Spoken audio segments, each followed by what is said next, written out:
M चंदन दास। आज हम बात करने वाले हैं जितने भी ड्रग्स हैं उस सभी का मैकेनिज्म के बारे में बात करेंगे कि जितने भी एंटी बैक्टीरियल है या फिर एंटी माइक्रोबियल जितने भी ड्रग्स हैं वो सभी के मैकेनिज्म के बारे में बात करेंगे कि वो किस तरह से वर्क करता है, जिसके बारे में हम अभी बताने वाले हैं। तो फ्रेंड्स आप लास्ट तक इसे जरूर देखें क्योंकि आज का लेक्चर बहुत ही ज्यादा इंपॉर्टेंट है। तो अब हम बात करते हैं, सबसे पहले हम किसके बारे में बात करेंगे, तो जितने भी एंटीबायोटिक्स यूज करते हैं ड्रग्स और एंटी माइक्रोबियल ड्रग्स यूज करते हैं वो सभी के मैकेनिज्म के बारे में बात करेंगे। सबसे पहले बात करेंगे बीटा लैक्टम एंटीबायोटिक्स है और उसका मैकेनिज्म क्या है जिसके बारे में बात करेंगे। फिर ब्रॉड स्पेक्ट्रम एंटीबायोटिक्स के बारे में बात करेंगे। फिर अमीनो ग्लूकोसाइड इसके बारे में बात करेंगे। फिर सल्फोनामाइड, कॉब्रिग्जामोक्साजोल और क्यूरिनोल्स के बारे में बात करेंगे। एंटी फंगल ड्रग्स के बारे में बात करेंगे और लास्टली बात करेंगे फर्स्ट लाइन ड्रग्स में आइसोनियाजिड के बारे में बात करेंगे और रिफाम्पिसिन के बारे में बात करेंगे। तो फ्रेंड्स आप इसे लास्ट तक देखें और अगर आपको पसंद आए तो प्लीज हमारे वीडियो को लाइक करें और शेयर करें। अगर आप हमारे चैनल में नए हैं तो प्लीज इसे सब्सक्राइब करें।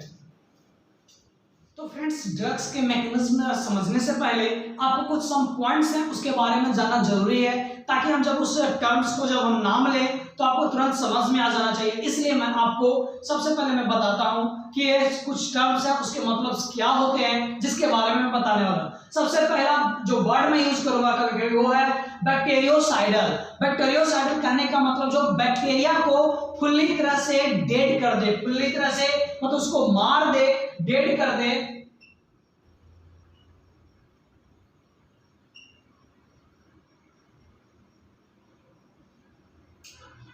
जो पूरी तरह से बैक्टीरिया को मार दे उसको क्या बोलते हैं, बैक्टीरियोसाइडल बोलते हैं। बैक्टीरियोस्टैटिक मतलब उसको मार नहीं रहा बल्कि उसके ग्रोथ को स्टॉप कर दे रहा है। जब उसके फंक्शन जो ग्रोथ है उसको जब स्टॉप करता है उसको हम लोग क्या बोलेंगे, बैक्टीरियोस्टैटिक बोलेंगे। फिर हम बात करते हैं नैरो स्पेक्ट्रम के बारे में। नैरो स्पेक्ट्रम जब भी मैं बात करूंगा तो ये आपको यह याद रहना चाहिए कि नैरो स्पेक्ट्रम मतलब होता है कि कोई भी जो मेडिसिन है, ड्रग्स है, वो सिर्फ कोई या तो ग्राम पॉजिटिव बैक्टीरिया को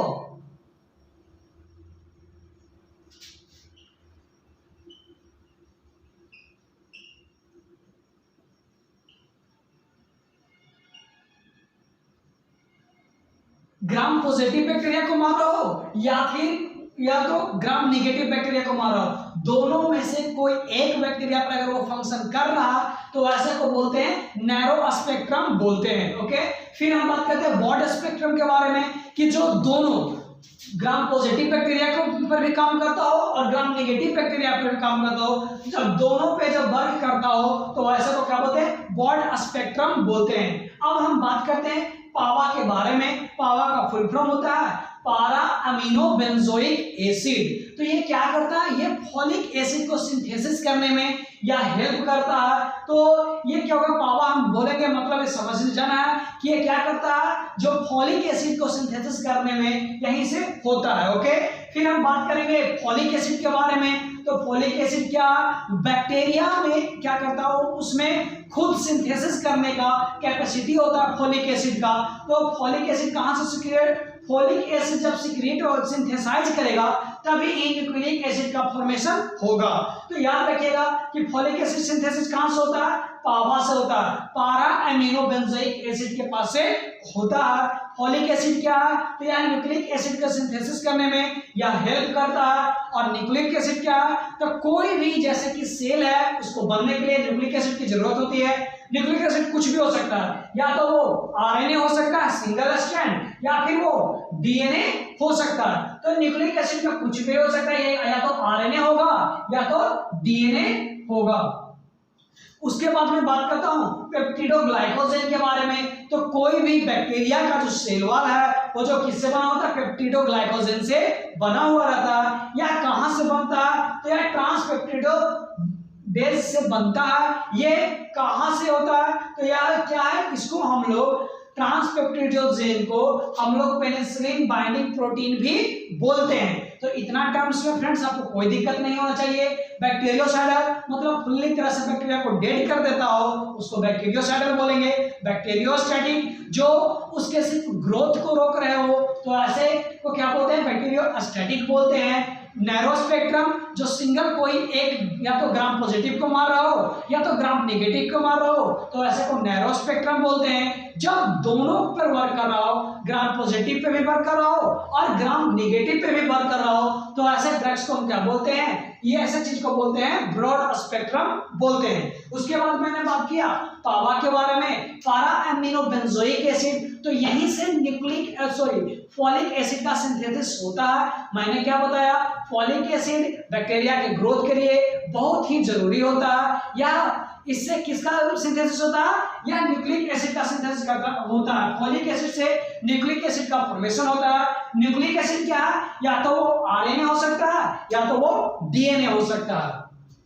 फिर हम बात किए पेप्टिडोग्लाइकोजन के बारे में, तो पेप्टिडोग्लाइकोजन क्या है, जो बैक्टीरिया का सेल वॉल है वो किससे सिंथेसिस होता है, पेप्टिडोग्लाइकोजन से ही बना हुआ होता है। यह कहां से होता है, तो यह ट्रांसपेप्टिडेट से यह प्राप्त होता है। इसको हम लोग पेनिसिलिन बाइंडिंग प्रोटीन भी बोलते हैं। तो मैंने फ्रेंड्स यहां तक बताया। अब हम स्टार्ट करते हैं मैकेनिज्म के बारे में। अब यहां से आपको पूरी की पूरी समझ में आएगी। अब आपको इजी वे में, इससे इजी में नहीं बता सका, तो फ्रेंड्स प्लीज आप अगर आपको इसको पसंद आया हो तो प्लीज सब्सक्राइब करें हमारे चैनल को और इसे शेयर करें। अब हम बात करने वाले हैं फर्स्ट मैकेनिज्म किसके बारे में, बीटा लैक्टम एंटीबायोटिक्स के बारे में, कि किस तरह से वर्क करता है, जिसके बारे में हम बताने वाले हैं। तो सबसे पहले क्या होता है कि जो बीटा लैक्टम है वो क्या करता है, एंटीबायोटिक्स, या बाइंड करता है पीबीपी से, मतलब पेनिसिलिन बाइंडिंग प्रोटीन। मैंने कुछ देर पहले ही बताया था। तो ये क्या करता है, प्रोटीन बाइंडिंग, जो प्रोटीन पेनिसिलिन बाइंडिंग प्रोटीन है, पेनिसिलिन बाइंडिंग प्रोटीन होता है, तो वह उसके साथ क्या करता है, बाइंड कर जाता है। और यह क्या करता है, जो पेप्टिडोग्लाइकोजेन था उसके सिंथेसिस को इनहिबिट करता है, उसका सिंथेसिस को रोकता है, उसको सिंथेसाइज नहीं होने देता। मैंने बताया था कि पेप्टिडोग्लाइकोजेन क्या है, तो ये जो बैक्टीरिया का जो सेल वॉल है उसको यह बनाने में हेल्प करता है, उसके ग्रोथ में हेल्प करता है। तो क्या हुआ कि जब उसको सिंथेसिस है, जब पेप्टिडोग्लाइकोजेन का सिंथेसिस को इनहिबिट कर दिया, उसको इनेबल दिया, तो क्या होगा, उसका जो सेल वॉल है वो क्या पड़ जाएगा, वीक हो जाएगा, कमजोर हो जाएगा। उसके बाद क्या होगा, जब कमजोर पड़ जाएगा, ज्यादा कमजोर होगा, तो क्या होगा, उसका जो सेल वॉल है वो ब्रेक डाउन होने लगेगा, मतलब लाइसिस हो जाएगा। और उसके बाद क्या हो जाएगा, जो बैक्टीरिया है उसका सेल वॉल ही टूट गया, तो उसके जो अंदर का भी जितने मटेरियल्स है वो बाहर की ओर निकल जाएंगे, यानी वो लास्टली बैक्टीरियोसाइडल की तरह इफेक्ट करेगा। बैक्टीरियोसाइडल के मैंने बताया था कि जो बैक्टीरिया का पूरी तरह से डेड हो जाए वो उसको क्या बोलते हैं, बैक्टीरियोसाइडल बोलते हैं। फ्रेंड्स अगर इसे नहीं समझा तो मैं किस तरह से बताता हूं, जैसे कि ये पर्सन है, ये माने एक पर्सन है, ठीक। तो अगर इस पर्सन को क्या है, जब भी कोई काम करने के लिए क्या चाहिए, एनर्जी की जरूरत होती है, तो एनर्जी की जरूरत क्या होने के लिए, क्या एनर्जी के लिए क्या चाहिए, हमको इसको फूड पार्टिकल्स वगैरह देना पड़ेगा। जैसे कि एनर्जी की कोई भी वर्क करने के लिए इसको क्या की जरूरत है, एनर्जी की जरूरत है। अगर एनर्जी इसको कब मिलेगा, जब ये फूड खाएगा तब तो एनर्जी मिलेगा ना, फूड खाएगा तब एनर्जी मिलेगा। तो यहां पर भी यही है, जो बैक्टीरिया है एंटीबायोटिक, वो क्या किया, जो बाइंड सबसे पहले क्या, जैसे कि ये जो सेल वॉल है इसको ग्रो करने के लिए, इसको अच्छे से मजबूत होने के लिए क्या चीज की जरूरत होगी, उसको एनर्जी की जरूरत होगी। तो उसको एनर्जी कहां से मिलेगा, पेप्टिडोग्लाइकोजेन से मिलेगा। तो पेप्टिडोग्लाइकोजेन को सिंथेसिस होने के लिए क्या चीज का जरूरत होगा, प्रोटीन की जरूरत होगी। जिस तरह से इस पर्सन को एनर्जी के लिए फूड की जरूरत हो रही है, तो अगर हम इसका फूड ही ना दें तो क्या होगा, एनर्जी का फॉर्मेशन होगा नहीं। तो जब एनर्जी का फॉर्मेशन नहीं होगा तो क्या ये वर्क कर पाएगा, नहीं कर पाएगा। तो उसी तरह से यहाँ पे हुआ कि जैसे कि जो कोई भी जो बीटा लैक्टम था वो क्या किया हुआ, protein binding, penicillin binding protein के साथ बाइंड कर गया, और वो क्या किया, जो पेप्टिडोग्लाइकोजेन था उसके सिंथेसिस को ही स्टॉप कर दिया। स्टॉप करने से क्या हुआ, जो उसका सेल वॉल है वो कमजोर पड़ गया। जिस तरह से इसको एनर्जी नहीं देने से यह कमजोर पड़ गया, तो जब कमजोर पड़ गया तो यह कोई भी वर्क कर ही नहीं पाएगा। तो इसका क्या हुआ, जब सेल वॉल जब कमजोर पड़ गया, तो जैसे कि ये बैक्टीरिया है, ठीक, तो इसका ये सेल वॉल है, तो कमजोर पड़ने के कारण क्या हुआ, ये ब्रेक डाउन होने लगा, इस तरह से टूटने लगा, और इसके अंदर के जितने भी पार्टिकल्स थे वो क्या होगा, बाहर की ओर निकलने लगे। यानी क्या हुआ कि जो जितने भी बैक्टीरिया के अंदर का जो मॉलिक्यूल्स थे वो बाहर निकल गए, मतलब ये फुल्ली तरह से डेड कर गया। जिस तरह से एक पर्सन को अगर आप एनर्जी नहीं दे रहे हो तो वो वर्क नहीं कर पाएगा। अगर उसे ज्यादा दिन तक अगर नहीं दिए तो क्या होगा, जिस पर्सन भी वो डेड कर जाएगा। तो इस तरह से फ्रेंड मैंने बताया बी लैक्टम एंटीबायोटिक्स का मैकेनिज्म के बारे में। अब हम बताते हैं दूसरे एंटीबायोटिक्स के बारे में कि वो किस तरह से मैकेनिज्म करता है, जिसके बारे में फ्रेंड्स अब हम बात करने वाले सेकंड मैकेनिज्म के बारे में। वो क्या चीज है, ब्रॉड स्पेक्ट्रम एंटीबायोटिक्स के बारे में। देखो फ्रेंड्स, ब्रॉड आ गया मतलब मैंने बताया था आपको कि ब्रॉड स्पेक्ट्रम कहने का मतलब कि जो ग्राम पॉजिटिव और ग्राम नेगेटिव दोनों पे जो वर्क करता हो वो ऐसे चीज को क्या बोलते हैं, ब्रॉड स्पेक्ट्रम बोलते हैं। ठीक, तो अब हम बात करते हैं सबसे पहले फ्रेंड्स किसके मैकेनिज्म। तो जो ब्रॉड स्पेक्ट्रम एंटीबायोटिक्स में एक मेडिसिन ड्रग्स को लिया गया, उसको क्या बोलते हैं, टेट्रासाइक्लिन बोलते हैं। ठीक, ये क्या करता है, इसको देने से या बाइंड कर लेता है, किसके साथ बाइंड करता है, 30S राइबोसोम के साथ क्या करता है, या बाइंड कर जाता है। फ्रेंड्स में कोई भी बैक्टीरिया होता है उसमें क्या होता है, जो राइबोसोम्स होते हैं, तो जैसे 30S होता है, 50S होता है, 70S होता है, डिफरेंट अलग अलग प्रकार के राइबोसोम्स होते हैं। तो क्या किया, यहाँ पे बाइंड कर गया। ठीक, ए साइड पे जाकर यह बाइंड कर जाता है और वो क्या करता है, उसमें प्रोटीन सिंथेसिस नहीं होने देता है। तो फ्रेंड्स मैंने बताया जब प्रोटीन सिंथेसिस होने ही नहीं देगा तो क्या वो वहां पे प्रोटीन सिंथेसिस नहीं होगा तो क्या वो अपना एनर्जी ले पाएगा। तो जब प्रोटीन सिंथेसिस हुआ ही नहीं तो अपने से क्या चीज होगा, वो अच्छे से ग्रोथ नहीं कर पाएगा। तो जब ग्रोथ कर ही नहीं पाएगा तो क्या उसमें मल्टीप्लिकेशन होगा, नहीं होगा। तो इसका मतलब क्या हुआ कि वो बैक्टीरियोस्टैटिक की तरह वर्क करेगा। बैक्टीरियोस्टैटिक का मतलब मैंने बताया था कि वो सिर्फ उसके ग्रोथ को स्टॉप कर देता हो, ऐसे को क्या बोलते हैं, बैक्टीरियोस्टैटिक बोलते हैं। जैसे कि मानो फ्रेंड्स ये पर्सन है, ओके, एक पर्सन है, अब ये क्या किया, इसको जैसे कि काम करवाना, ठीक, वर्क करने के लिए इसको क्या चाहिए, एनर्जी की जरूरत है। अब इसको क्या कर रहे हैं, एनर्जी हम दे रहे हैं लेकिन उतनी मात्रा में नहीं दे रहे हैं, बहुत कम मात्रा में हम इसको एनर्जी दे रहे हैं। तो क्या ये वर्क कर पाएगा, नहीं कर पाएगा। लेकिन क्या वर्क नहीं कर पाएगा तो क्या ये डेड कर जाएगा, नहीं, बल्कि ये सर्वाइव करेगा लेकिन वह अपने जो वर्क जो फंक्शन है वह उसको नहीं कर पाएगा। उसी तरह से बैक्टीरिया में क्या है कि जैसे कि जब 30S के साथ जब बाइंड कर गया है तो ये क्या करता है, या प्रोटीन को सिंथेसिस नहीं होने देता। यहाँ पर भी क्या, ये तो फूड दे रहा है लेकिन क्या इतना अमाउंट में नहीं दे रहा, उसको इतना एनर्जी मिल जाए कि वो जाके वो काम करने लगे। तो इस तरह से यहाँ पे भी होता है कि जो बैक्टीरिया ये क्या करता है कि प्रोटीन सिंथेसिस होने ही नहीं देता। जब प्रोटीन सिंथेसिस होता ही नहीं है तो क्या होता है, बैक्टीरिया स्टैटिक होता है, वो मल्टीप्लिकेशन वगैरह नहीं कर पाता है। तो फ्रेंड्स इस तरह से ब्रॉड स्पेक्ट्रम एंटीबायोटिक्स है जो इस तरह से इसका मैकेनिज्म होता है। अब हम फ्रेंड्स बात करेंगे अगले ड्रग्स के बारे में। अब हम बात करने वाले हैं थर्ड अमीनोग्लाइकोसाइड्स के बारे में कि अमीनोग्लाइकोसाइड ड्रग्स है, इसका मैकेनिज्म क्या है, जिसके बारे में बताने वाला हूँ। फ्रेंड्स आप अगर इस चैनल में नए हैं तो प्लीज हमारे चैनल को सब्सक्राइब करें और आपको अगर वीडियो अच्छे लगे तो ज्यादा से ज्यादा इसको शेयर करें और हमारे वीडियो को लाइक करें। तो फ्रेंड्स अब हम बात करते हैं अमीनोग्लाइकोसाइड्स के बारे में। तो अमीनोग्लाइकोसाइड्स क्या है कि यह taken into the cell of the cytoplasm, या जो बैक्टीरिया का जो साइटोप्लाज्म है, जैसे कि ये बैक्टीरिया है, ओके, तो ये क्या होता है, इसमें बहुत सारे छोटे छोटे पोर्स होते हैं, ठीक ना, इसके थ्रू इस तरह से बहुत सारे पोर्स होते हैं, इसके थ्रू यहाँ बैक्टीरिया के साइटोप्लाज्म में अमीनोग्लाइकोसाइड क्या होता है, इन कर जाता है। और जो यहाँ पर जो 30S होते हैं, 30S राइबोसोम के साथ क्या होता है, 30S राइबोसोम के साथ बाइंड कर जाता है और वो क्या करता है, प्रोटीन, इसका जो प्रोटीन सिंथेसिस है, इसको प्रोटीन सिंथेसिस को क्या करता है, इनहिबिट कर देता है, रोक देता है।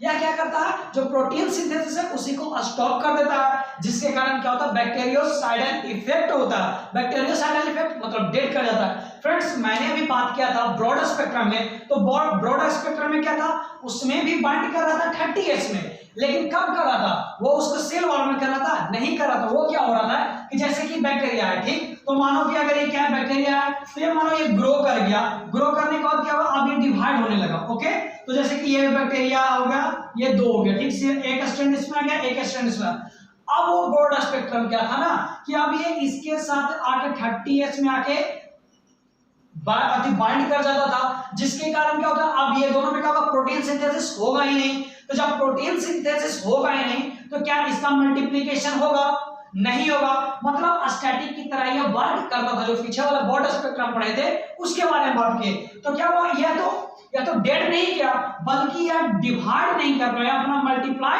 नहीं कर पाया, तो इसलिए वो स्टैटिक था। लेकिन इसमें क्या है कि इसमें जो ड्रग्स है वो डायरेक्ट स्टार्टिंग में ही या सेल वॉल में एंट्री कर जा रहा है, और जब साइटोप्लाज्म में आ जा रहा है तो वह 30s राइबोसोम के साथ ज्वाइन कर जा रहा है, और 30s राइबोसोम के साथ जैसे ज्वाइन करते हैं क्या होता है, प्रोटीन सिंथेसिस होने ही नहीं देता। तो फ्रेंड्स सोचो, जब ये इसका खुद ही ग्रोथ ही नहीं होगा तो क्या ये डिवीजन कर पाएगा? तो जब ये अपना खुद का ग्रोथ नहीं कर पाएगा तो क्या होगा, लास्टली ऐसा स्टेज आएगा कि जो बैक्टीरिया है वो क्या हो जाएगा, डेड कर जाएगा। तो इस तरह से फ्रेंड्स जो अमीनो ग्लाइकोसाइड्स है, इसका मैकेनिज्म है, क्या करता है वो सबसे पहले यह नैरो स्पेक्ट्रम की तरह वर्क करता है। नैरो स्पेक्ट्रम मतलब या तो वर्क ये करेगा तो सिर्फ ग्राम पॉजिटिव पे, या तो वर्क करेगा तो सिर्फ ग्राम नेगेटिव बैक्टीरिया पे ही वर्क करेगा। तो ये नैरो स्पेक्ट्रम है। तो इसमें क्या हुआ कि ये साइटोप्लाज्म में इन कर जाता है, और वहां जाने के बाद क्या होता है, वह फिर 30s के साथ राइबोसोम के साथ बाइंड कर जाता है, और वो प्रोटीन सिंथेसिस नहीं करने देता है, जिसके कारण बैक्टीरियोसाइडल इफेक्ट होते हैं। ओके फ्रेंड्स, अब हम बात करेंगे दूसरे ड्रग्स के बारे में कि उसका मैकेनिज्म क्या है। जो फ्रेंड्स अब हम बात करने वाले हैं आइसोनियाजिड के बारे में कि इसका मैकेनिज्म कैसे होता है, जिसके बारे में बताने वाला हूं। तो मैं सबसे पहले बता दूं कि आइसोनियाजिड है यह एक ट्यूबरक्लोसिस का टीबी का एक ड्रग्स है। ये वो जो क्या चाहिए होता है, सिंगल लाइन ड्रग्स में इसका यूज करते हैं। ओके, तो हम इसके बारे में मैं अभी बताने वाला हूँ। फर्स्ट लाइन ड्रग्स इसको बोलते हैं। तो मैं इसके बारे में बताने वाला हूँ कि ये किस तरह से मैकेनिज्म होता है, इसके बारे में मैं बात करता हूँ। तो फ्रेंड्स अगर आपको मेरे इस वीडियो समझ में आए तो प्लीज इसे शेयर करें, और हमारे अगर चैनल में आप न्यू हैं तो प्लीज इसे सब्सक्राइब करें। तो फ्रेंड्स अब हम बात करते हैं कि आइसोनियाजिड है। आइसोनियाजिड क्या करता है, यह इंटर कर जाता है मायोबैक्टीरिया में। या जो ट्यूबरक्लोसिस होता है या किसके कारण होता है, मायोबैक्टीरियम ट्यूबरक्लोसिस के कारण यह होता है। तो ये क्या करता है, मायोबैक्टीरिया में क्या करता है, इंटर कर जाता है, और इंटर करने के बाद जैसे कि ये बैक्टीरिया है, ठीक, तो इसके बाहर ही क्या होता है, इनएक्टिव फॉर्म में रहता है। लेकिन जैसे ही बैक्टीरिया के अंदर में आता है तो क्या हो जाता है, यह एक्टिव फॉर्म में हो जाता है।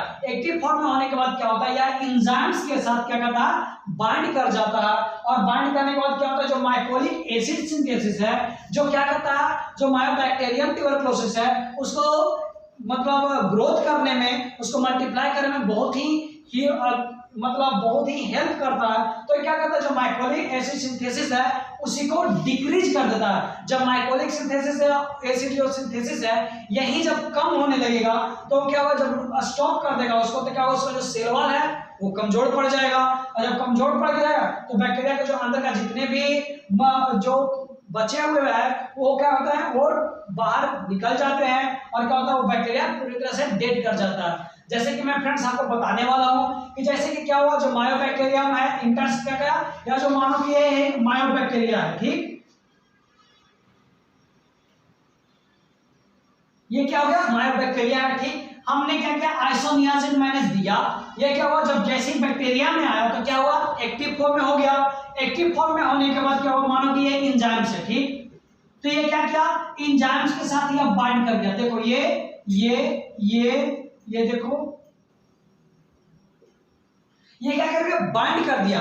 और ये जो जैसे कि यहां पर से क्या हो रहा था, जो मायोकोलिक एसिड सिंथेसाइज हो रहा था, ये बन रहा था, मानो कि इस तरह से ये बन रहा था। ओके, मैं यूज सेकंड यूज कर ले रहा हूं। जैसे कि मानो ये क्या हो, जो एसिड है जो ये सिंथेसाइज हो रहा था, जो क्या कर रहा है, या बैक्टीरिया को ग्रोथ करने में, मल्टीप्लाई करने में, या इसको बहुत ही हेल्प कर रहा है। तो ये क्या किया, अब इसको मैं एक्शन में आकर आइसोनियाजिड क्या हुआ, अब इसको स्टॉप कर दिया, अब इसको होने नहीं दिया, सबको यह खत्म कर दिया। तो खत्म करने से क्या हुआ कि अब ये तो इसका जो सेल वॉल है वो तो वीक कर गया, तो वीक होने के कारण क्या हुआ, यहाँ पे पोर इस तरह से बन जाएगा, तो इस तरह से ब्रेक डाउन हो जाएगा। तो जब ये ब्रेक डाउन हो जाएगा तो क्या, ये जितने भी अंदर की जो मटेरियल्स हैं वो क्या हो जाएगा, बाहर की ओर निकल जाएगा। जब ये बाहर की ओर निकल गया यानी बैक्टीरिया डेड कर गया, तो यह बैक्टीरियोसाइड की तरह यह वर्क करता है। तो ये हुआ फ्रेंड्स, मैंने बात किया आइसोनियासिड के बारे में। अगर आपको समझ में आया तो प्लीज हमारे चैनल को सब्सक्राइब करें। अब हम बात करते हैं दूसरे ड्रग्स के बारे में कि उसका मैकेनिज्म क्या है, जिसके बारे में बात करेंगे। तो अभी हम बात करने वाले हैं रिफाम्पिसिन के बारे में, जो कि क्या वो भी सिंगल लाइन ड्रग्स है, वो भी ट्यूबरक्लोसिस में ही यूज किया जाता है। तो उसके मैकेनिज्म के बारे में बात करने वाला हूं।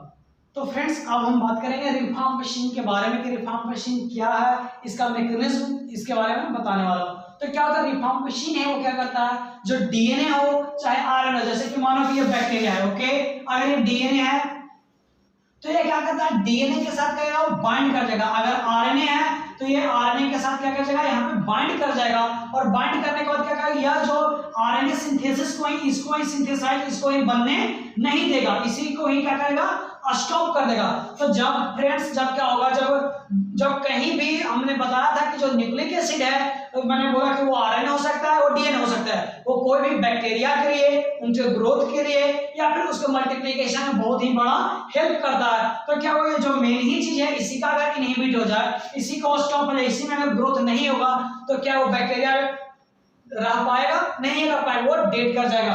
तो यही होता है, इसी को इनहिबिट कर देता है। तो इनहिबिट इसी को खत्म कर देने से क्या हो गया, डायरेक्टली है जो बैक्टीरिया है वो डेड कर जाता है। तो जैसे ही इनहिबिट हो जाता है आरएनए सिंथेसिस को, ये स्टॉप कर देता है, तो यह बैक्टीरिया क्या करता है, डेड कर जाता है, बैक्टीरियोसाइड की तरह ये वर्क करता है। और फ्रेंड्स अब हम बात करेंगे कि क्यूनिनोल्स के बारे में। तो ये सब क्यूनिनोल्स, फ्लोरोक्यूनिनोल्स, ये सब के बारे में मैंने फ्रेंड्स अपने पीछे जो नीचे में लिंक दिया हुआ उसमें आपको मैं बता दिया हूँ अच्छे से, और उसके यूजेस के बारे में भी बताया हूँ। तो फ्रेंड्स आप उसे देखना चाहते हैं तो हमारे वो उस लिंक में जाकर क्लिक करें और जाकर इस वीडियो को देखें। अगर फ्रेंड्स हमारे इस वीडियो जितने भी मैकेनिज्म बताया वो अगर आपको समझ में आया तो प्लीज इसे ज्यादा से ज्यादा शेयर करें, और हमारे चैनल्स में अगर आप नए हैं तो प्लीज इसे सब्सक्राइब करें। Thank you friends.